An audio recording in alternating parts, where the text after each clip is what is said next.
this is Christina again. This is the actual how to do this video. How to do this releasing technique and how to do this so that you can bring about anything you want. And like I said, you can use this for just healing relationships. You can use it for manifesting things. Whatever you want it for, it can be for. I'm going to show you how I do it. I'm going to do it with you. It'll be, a shortened version. Part of that is because I'm getting good at it. I'm able to do it faster than I ever have. But absolutely, if you want to do this longer, shorter, if you want to change the technique a little bit to fit what you're comfortable with, by all means, please do. This is just how I do it.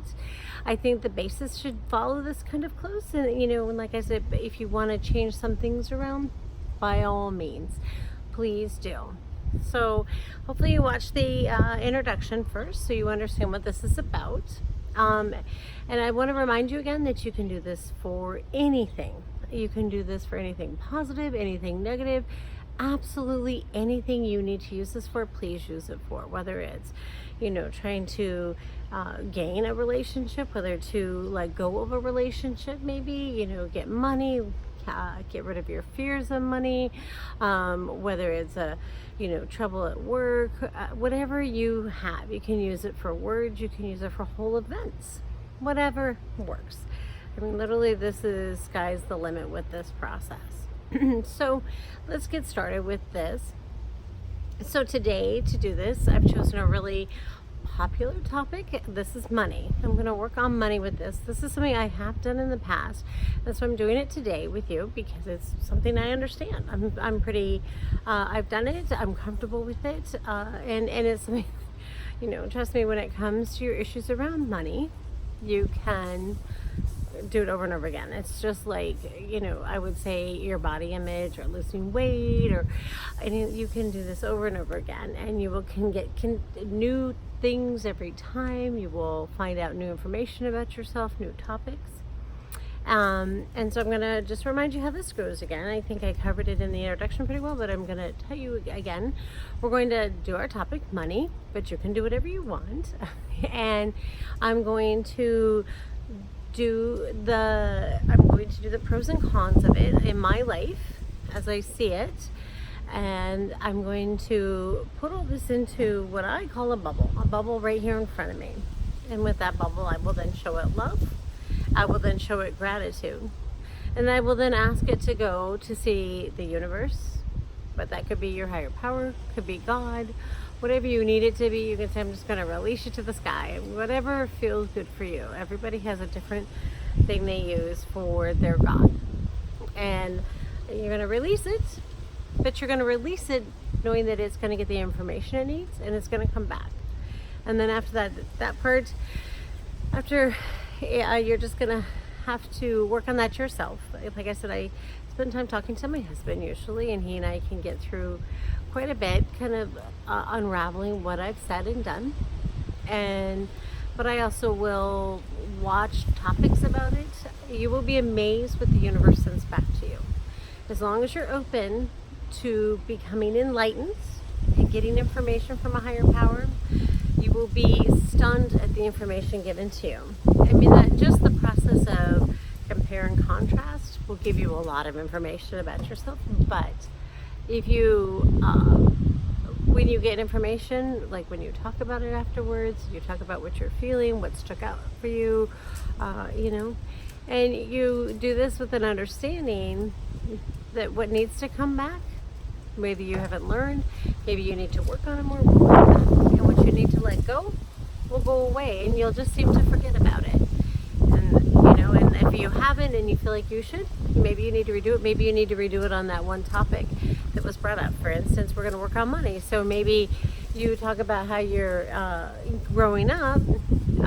Like a lot of us from my generation, we were kind of raised that money's evil. I don't know why, but that was the thought process. That most everyone I knew, the people who were rich were evil. They weren't good people. They didn't have the best thoughts. They didn't have anybody else but themselves in mind. So, that's one topic that comes up all the time. And so I might have to come back the next time, maybe that day, maybe in a couple days, and work on that evil side. Say, money being evil, just really isolate that down and come with the pros and cons of that. So anyway, let's get started, and you'll get a better idea when you see me work through this one. So today, like I said, I'm choosing money. I chose money because it is something we're all looking at. And it's something I'm still working on, how to obtain, this ultimate wealth that I've always imagined myself to have. So let's start there. So of course I have the bubble, and I put money into that bubble because this is the start. This is the beginning of it. And so when I think about money, like I said, I grew up thinking money was evil. So I'm going to think of money being evil and put it in my hand, and I'll put that into the bubble. But I also think about money being freedom. With enough money, I would have the freedom to travel. It gives me the freedom not to, plenty of money. I wouldn't worry about having money because I would have plenty of money. It would give me the freedom not to have to worry about paying bills or about, where, is there money to buy something, because I would have the money there. It would give me the freedom to leave work. I wouldn't have to work anymore.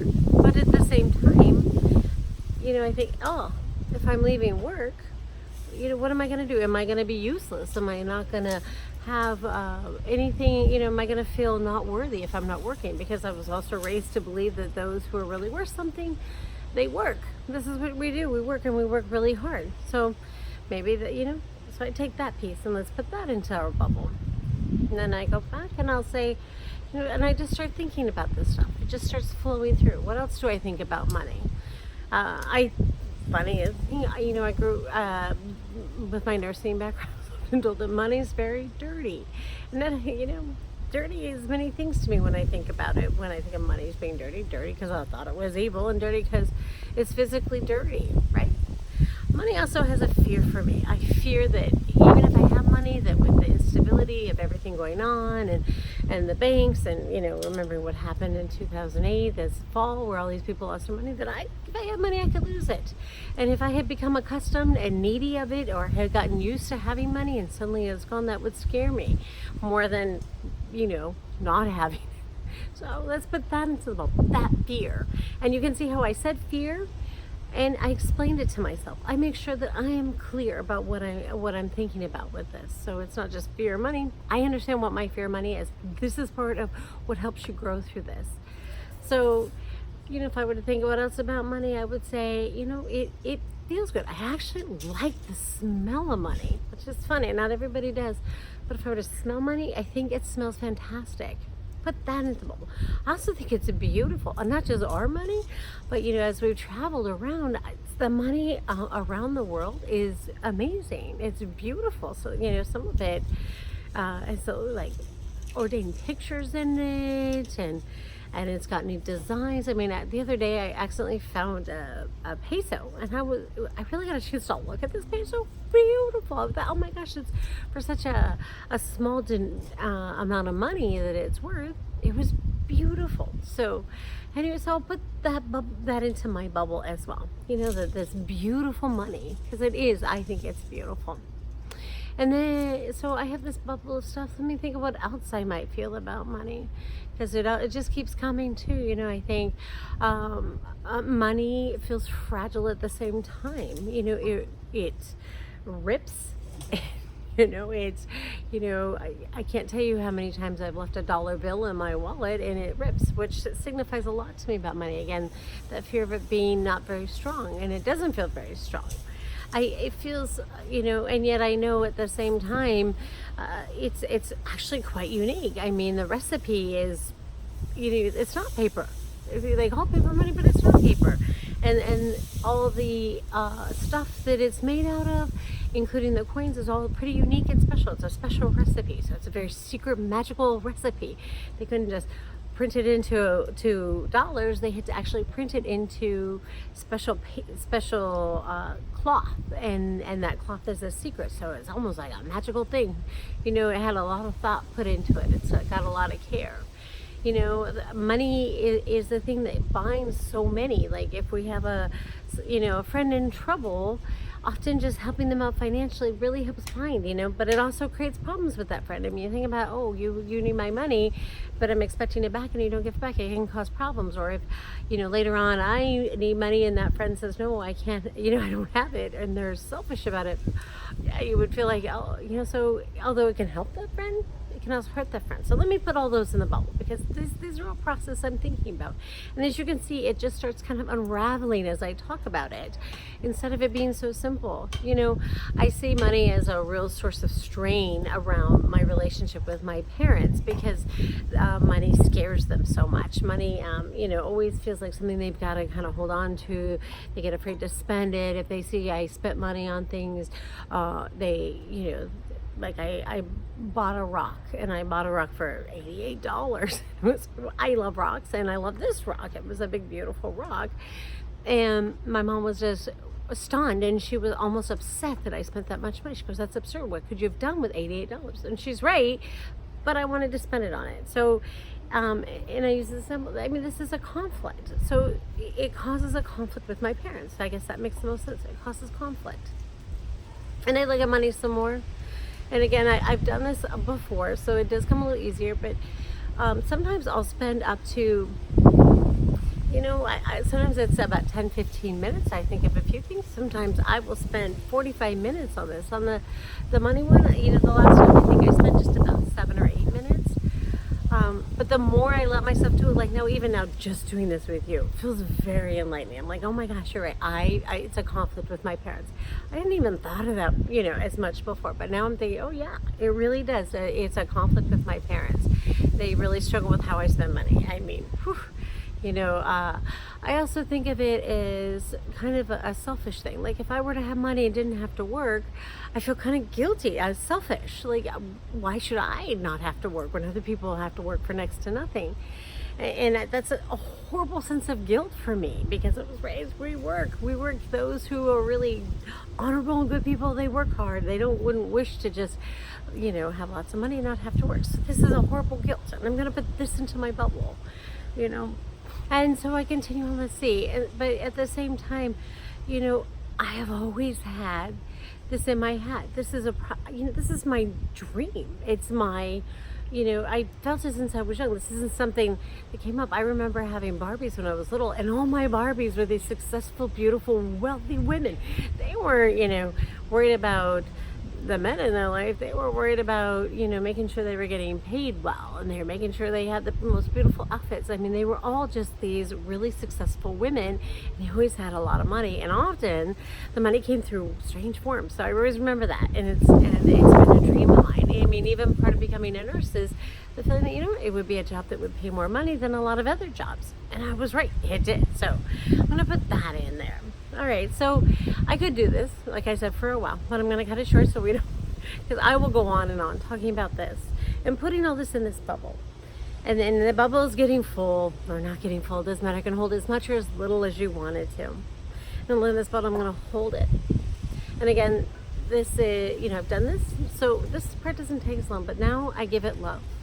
I give it all the love I can, and I love you. And I just keep repeating this to myself. Sometimes I meditate on it. Sometimes I, you know, just close my eyes and think about it. Sometimes I say it out loud. But I do this. I love you. I love you. I love you. I love you. I love you. Love all of you. I love the good and the bad. I love the positive and the negative. I love you. I just say over and over again. And I put the, you know, till I can feel it through my body. All this love I have for all these things in here. And then I go to gratitude. I am so grateful for you. You know, when the love is complete, I put gratitude fully, just the same. I'm so grateful. I'm grateful to you. I may even repeat some of the things in there. I'm grateful to you, money, for what you've given me.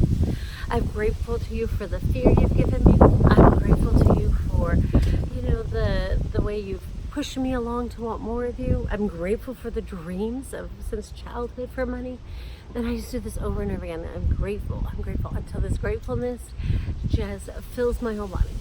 You know, if you say something enough, it really does become real for you. And that's what I want you to do. And that's what I do.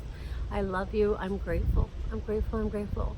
And if you want to do them together or do them apart, doesn't matter. It's just until you feel those two energies so strong. Okay? So strong. And make sure you include in these any emotions you have around this. Like I tried to put them in, like, you know, the money for me, if they were to ask me what it means, the two biggest things to have money would be freedom and a lack of worry.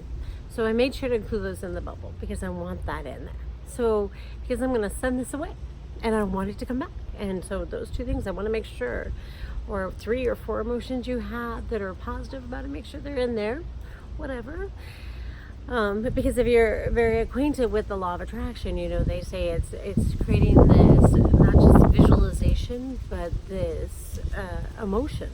And so you want those emotions to be in there because that's part of the law of attraction, right? And it's also part of creating this. So you put those in there and you've loved them and you've been grateful for them. And if you are suddenly doing either this love or gratefulness and you're like, wait a minute, I forgot something, go ahead and add that in.